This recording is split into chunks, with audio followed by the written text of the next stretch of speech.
کہ 100 مرتبہ پڑھ سکیں اور 100 مرتبہ پڑھ سکیں، تو اس کے لیے بہت آسان طریقہ 2 رکعت نماز پڑھیے۔ اس نماز کی خاص ترکیب شیخ عباس قمی نے بیان کی۔ بسم اللہ الرحمن الرحیم۔ جب کبھی سوتے جاگتے ہوئے جب بھی کبھی مجھے اور آپ کو ایک مخصوص لقب امام حجت کا سنائی دیتا ہے، لفظ قائم علیہ الصلوۃ والسلام، ایک منقلب ہوتے ہیں کہ نہیں ہوتے؟ بے دہانی میں صحیح، بیٹھے ہوئے صحیح، لیٹے ہوئے صحیح، ذرا سا سر کی طرف ہاتھ بڑھ جاتا ہے، یہ انقلاب ہے نا۔ امام آئے تو نہیں ہے، امام کو دیکھا تو نہیں ہے، فضائل پڑھے تو نہیں گئے، صرف لقب میں اگر اتنا انقلاب ہو تو ذات امام زمان میں کتنا انقلاب ہوگا۔ تو جیسے امام زمان علیہ السلام کا لقب، باقی سارے القاب اب سماعت کرتے رہیے، بات اور ہے۔ جب لقب قائم علیہ السلام سنتے، ہم میں اور آپ میں قیام کی آرزو پیدا ہو جاتی ہے۔ اگر کوئی نام حسین سنے اور اس میں کوئی تبدیلی پیدا نہ ہو تو اس انسان کو اپنے ایمان کی فکر کرنی چاہیے۔ بس ایک جملہ آپ کی خدمت میں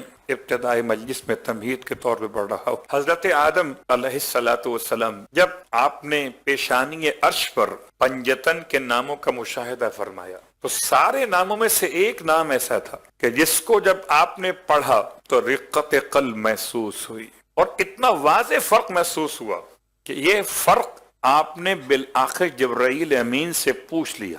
بھائی نام تو الگ الگ ہیں، میم ہا میم دال، ختمی مرتبت کا نام لے لیجئے، مولا کائنات کا نام لے لیجئے، شہزادی کونین اور امام مجتبی علیہ السلام، یہ 4 نام آدم علیہ السلام نے لیے، انداز اور تھا۔ اگر 5واں نام بھی ان ناموں جیسا ہی اثر رکھے تو آدم کا سوال پھر مناسب نہیں ہوگا۔ یہ روایت تو اتنی مشہور ہے کہ آپ سب کو تقریباً یاد ہو کہ پہلی مجلس سے ازا حضرت آدم علیہ السلام جو سماعت کر رہے تو مجلس کی بنیاد کیا بنی؟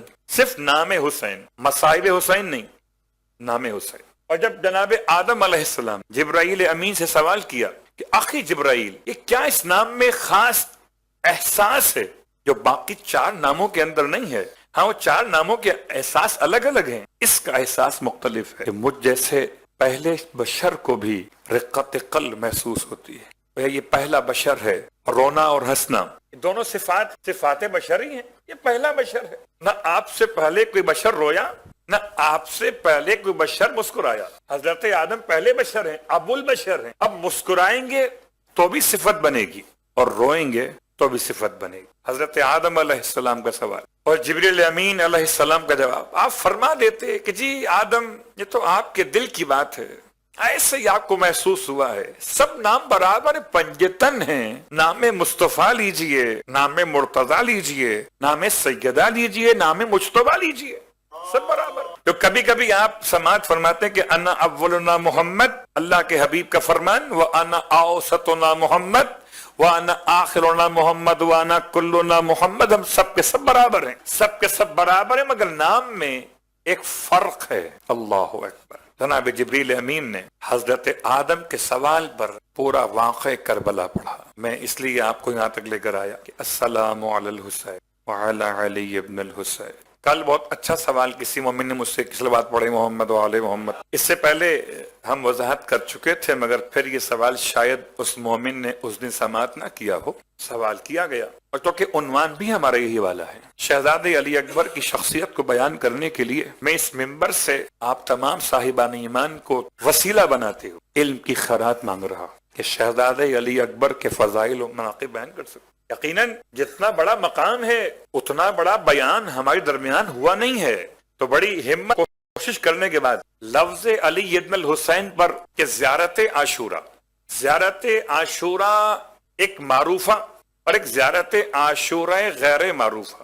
کبھی اگر وقت میسر ہو اور آپ زیارت عاشورہ کے فوائد اور فضائل پڑھنا چاہیں تو الگ موضوع۔ جتنے فضائل اور جتنے فوائد معصوم نے زیارت عاشورہ معروفہ کے بیان کیے، وہ سب کے سب بیان کیے زیارت عاشورہ غیر معروفہ۔ بلکہ شیخ عباس قمی نے، جنہیں محدث کے نام سے یاد کیا جاتا ہے، یہ بات لکھ دی اس زیارت کو مفاتیح الجنان میں لکھنے سے پہلے کہ جو افراد اپنی مصروفیت کی بنا پر 100 مرتبہ سلام اور 100 مرتبہ لعن نہ پڑھ سکتے، اور میں سمجھتا شاید حالات و واقعات کو دیکھتے ہوئے بعض مقامات پر تمام تر وہ الفاظ زیارت عاشورہ معروفہ جس میں کسی کا ذہن کہیں منتشر ہو جاتا ہو، پڑھنا مشکل ہو جاتا ہے، بہت غور کیجئے گا۔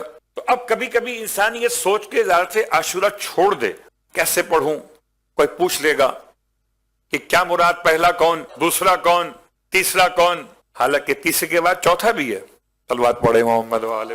لیکن کیا کیجئے، ہماری اور آپ کی طبیعت اپنے مقام پر، سامنے والے کی طبیعت اپنے مقام پر، وہ بھی سمجھتا ہے کہ آپ جب بھی کچھ کہتے ہیں تو کہیں نہ کہیں سے بات گھوم پھر کے وہیں آ جاتی ہے، چاہے آپ کی وہ مراد اس وقت نہ بھی ہو، بات واضح ہو رہی ہے۔ تو لفظ زیارت عاشورہ، اس میں یہ مسائل آ سکتے جو معروف ہے۔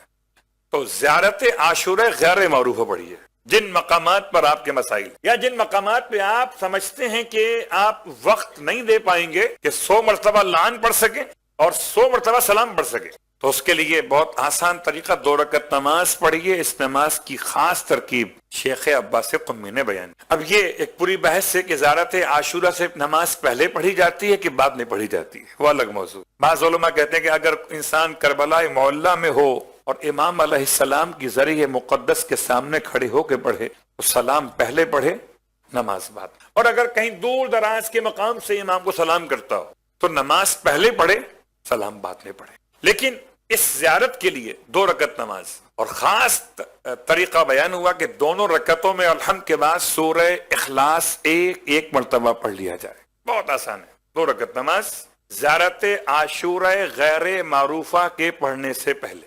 ذرا سا اس کے لفظ مشکل ہے لیکن میرا عنوان یہ نہیں ہے، السلام علی الحسین وعلی علی ابن الحسین۔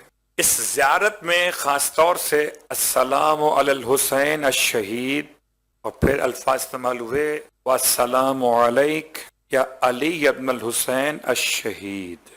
زیارت عاشورہ معروفہ سے لے کر زیارت عاشورہ غیر معروفہ تک کا سفر مکمل ہو گیا۔ میں نے کس بنیاد پر یہ جملہ استعمال کیا تھا کہ اس پر مراد جو ہے شہزادے علی اکبر، چوتھے امام علیہ السلام نہیں، صلوات پڑھ لے محمد، چوتھے امام علیہ السلام کربلا میں شہید نہیں ہوئے۔ اگر زیارت عاشورہ میں السلام علی ابن الحسین الشہید استعمال ہوا ہو تو اس کا مطلب اس سے مراد شہزادے علی اکبر۔ اب ایک مرتبہ اور پھر آپ کی خدمت میں لفظ اکبر پر ایک اور روایت پیش کر دوں۔ میں نے آج سے 2 دن پہلے آپ کی خدمت میں بیان کیا تھا کہ شہزادے علی اکبر کو علی اکبر اکبر لقب، کیا مطلب لقب؟ کہ امام سید سجاد سے بڑے تھے۔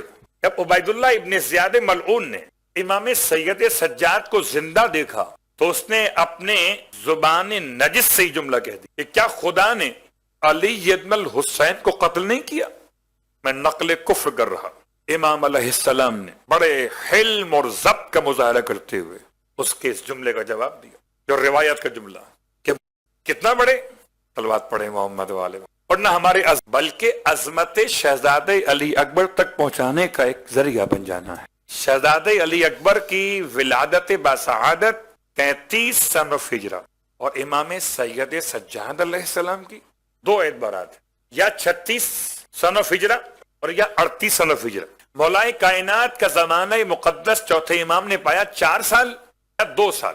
اب یہاں پر ایک روایت کہ مولائے کائنات علی ابن ابی طالب علیہ السلام نے جناب علی اکبر کو اپنی آنکھوں سے دیکھا، مولا نے شہزادے علی اکبر کو اپنی آنکھوں سے دیکھا اور اپنی آنکھوں سے دیکھ کر آپ کے جمال کی تعریف فرمائی۔ اللہ اکبر، اس کے جمال کی تعریف علی ابن ابی طالب کر۔ میں کہتا ہوں دیکھا ہو کہ نہ دیکھا ہو مگر پھر بھی دیکھا ہے،